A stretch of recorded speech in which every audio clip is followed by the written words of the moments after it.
Hey folks, how's it going this afternoon? Jerry here.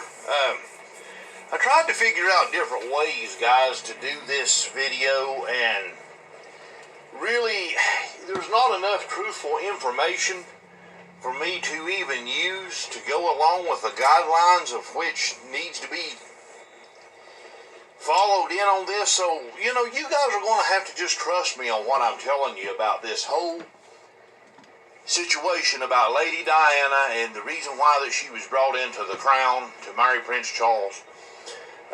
There was a reason behind it, folks, and it didn't have anything necessarily to do with picking someone out for Charles, and it didn't have necessarily anything to do with the Queen's like or dislikes for Diana. What this had to do is, folks, it had to do with bringing a blood lineage to the crown that was missing, that was actually required, okay? And the royals aren't going to tell you this. The mass media is not going to tell you this. It's going to take someone like me that's in the know about this to explain to you what's going on here. And you're just going to have to take my word for it, guys, because like I said, there's really no guidelines to go about when it comes to this kind of matter.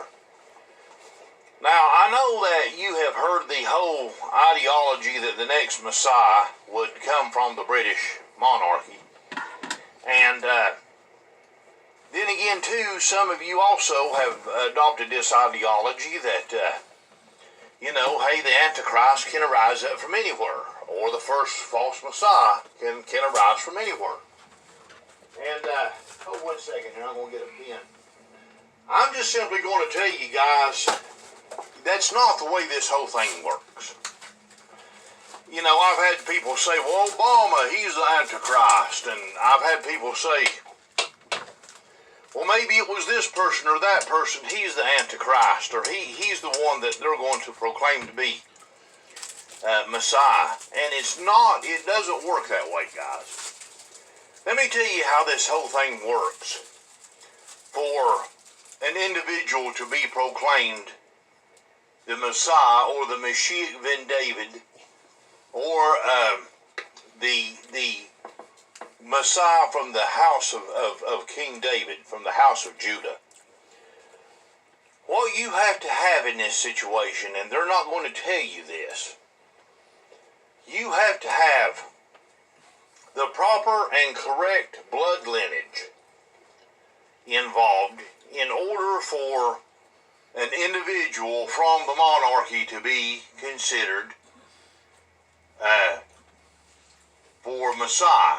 And what has to happen is the Council of 70 of the Sanhedrin of Israel has to declare that the blood lineage is correct for whomever that would be up for the potential candidacy for Messiah. They would have to declare that they have the proper blood lineage to be considered the Mashiach ben David. Now, a lot of people don't understand this, but what happens in this situation is this. Charles can never be considered to have that correct blood lineage. And that's a lot of times why you're hearing them talk about wanting to skip over Charles and go straight to William. Because William has got the proper blood lineage for the Council of 70 of the Sanhedrin to consider him the Mashiach ben David, or the Messiah. Charles does not.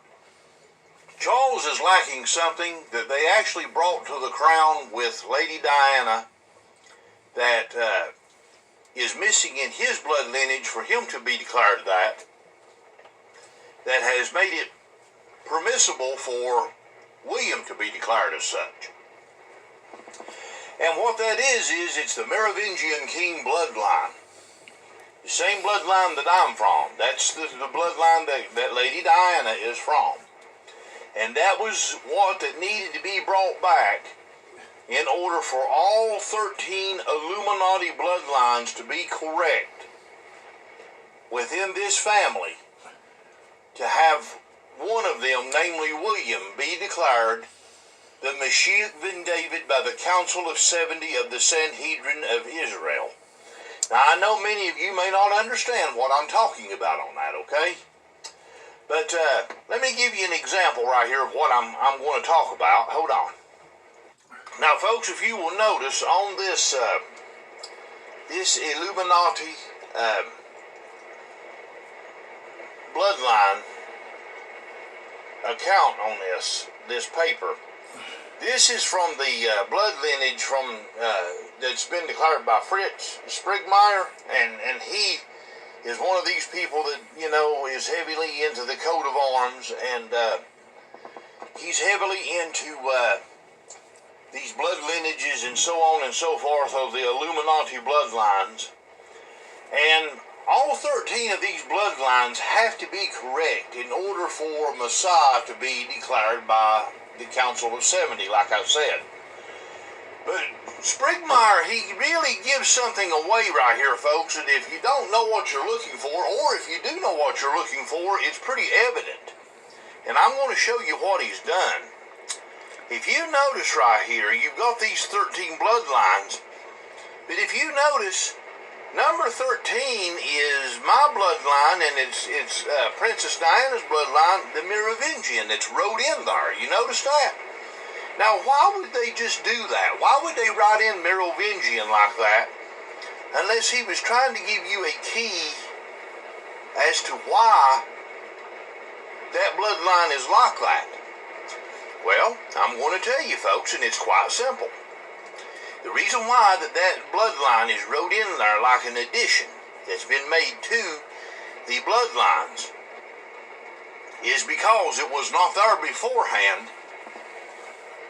It was not there until Lady Diana brought the Merovingian king bloodline over to the crown. You see, and then when she had the kids, William and Harry, then obviously that was carried on with them. And Charles didn't have that. It doesn't matter if he declared the lineage of it or didn't declare the lineage of it to the public. The Sanhedrin knew he didn't have it. And this is why you're listening to a lot of this talk about them skipping over top of Charles and going straight to William, because Charles could not be declared Messiah. He does not have the proper blood lineage to be declared Messiah. Because in order to be declared Messiah by the Sanhedrin, all 12 of these Illuminati dragon bloodlines would have to be involved in that.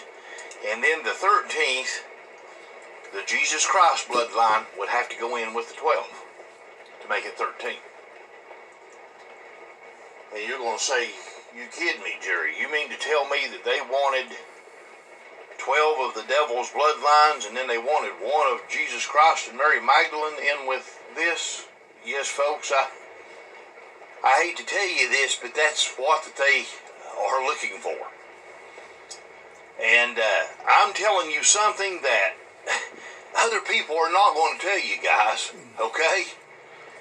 I'm just simply doing that. And this is all, it's a gift from God, folks, is what it is, that I'm able to tell you this. Now, if you don't believe on what I'm saying, then you just simply explain to me why that it is that this 13th bloodline has been added to this, the Merovingian bloodline.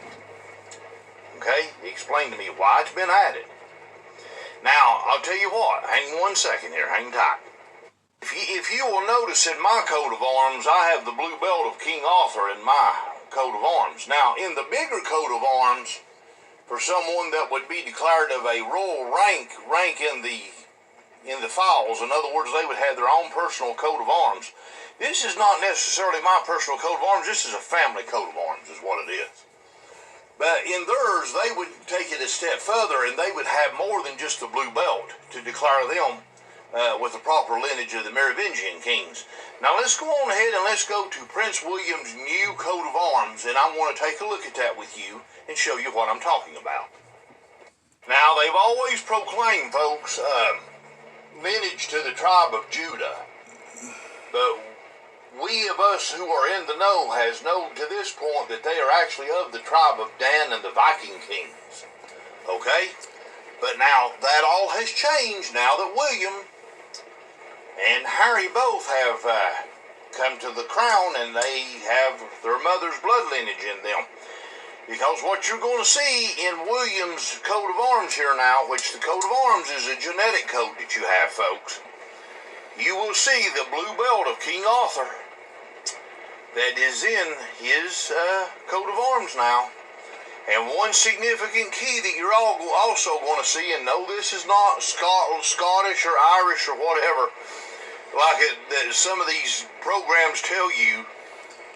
This is the Liber harp of King David from the Pharaonic house of King David. Okay? It's what it is. And these two things he did not have legitimately present in his personal coat of arms until the Merovingian bloodline was brought back from Princess Diana. Okay?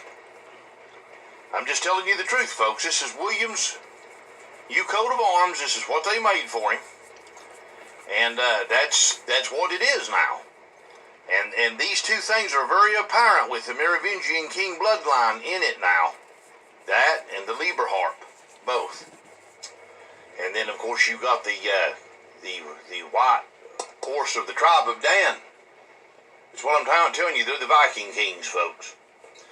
And then over here, you know, of course, you've got this the mouth of a lion and the feet of a bear and the body of a leopard, just like in Revelations. But this is what Diana brought back to the crown. This Merovingian king bloodline is what... Now, he has all 13 bloodlines in him. So hang tight here. Now you're going to say, oh my God, Jerry, that's a nightmare. You mean to tell me one bloodline of Jesus Christ and 12 bloodlines of the dragon of Satan for the 13 bloodlines to declare him Messiah? Well, folks, I hate to tell you this. You know, that may sound like a nightmare to you guys, but that's basically what has happened here. Now, he's not the only one. There's another king at hand to soon take the throne that also has this proper blood lineage to be considered the Mashiach ben David, and that is the prince that will be taking over King Haakon V of Norway, his crown. And so the Prince of Norway up there, he also has this blood lineage too. It's only two that's capable of being declared the Mashiach ben David by the Council of 70 of the Sanhedrin. It's the only two that has that proper blood lineage. So you see, you can't sit and say, well, maybe Obama is an Antichrist, or maybe Trump is, or maybe such and such is. Folks, it doesn't work that way. The blood lineage has to be correct for the council to accept him as Messiah, you see. And so that's the reason why they want to skip over top of Charles. Get what I'm saying now? And so, hang tight. And so again, just like we had said a minute ago, this is exactly why that Fritz Sprigmeyer had this whole thing, it looked like that Merovingian was wrote in. And you may say, well, that would mean that she wouldn't get along too well with them, Jerry, because they would be of the dragon and she would be of Jesus Christ. Well, guess what, folks? They killed her, didn't they? After they were done with her, what happened to her? She ended up getting killed. So, you know. Here is an article you can read that has some truth in it when it comes to this. This one right here of the SARpublications.com. And if we click on that, hold on a moment and I'll show you what all it has on it. It does speak of the bloodlines and it does hold some sway and some truth in on this. You know, it's talking about the Illuminati ritual sacrifice of the Canaanites of Lady Diana. And the reason why that she was sacrificed is because she wasn't one of them. She was of the blood lineage of Jesus Christ and Mary Magdalene.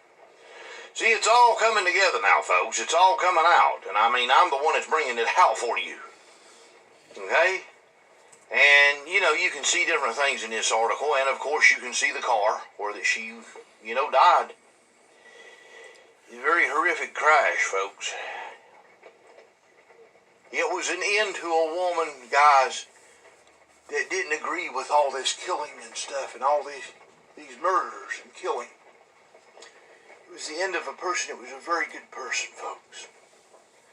And she was a member of the bloodline that I'm from. She's a very good person. She didn't deserve the ending she got. She didn't deserve it at all. And yet that's what happened, so. But now you know. And now you know why that she was brought in to the crown, to bring that blood lineage to the crown, to make sure that all 13 of the bloodlines went to William. And that's why they often talk about skipping over Charles, because Charles can't be declared Messiah. He can be declared king. He can't be declared Messiah, though. He doesn't have the lineage. That's why they keep talking about skipping over top of it. Thank you for watching my video. I just wanted to clarify this. It's a complicated issue. It's very sophisticated. I tried to break it down as simple for you as I could. But that's why. That's why that she was brought in. And ultimately, after they got done with her, bringing the lineage there like they needed, they done her in. They killed her. So, just the way it is, guys. Thank you for watching my video.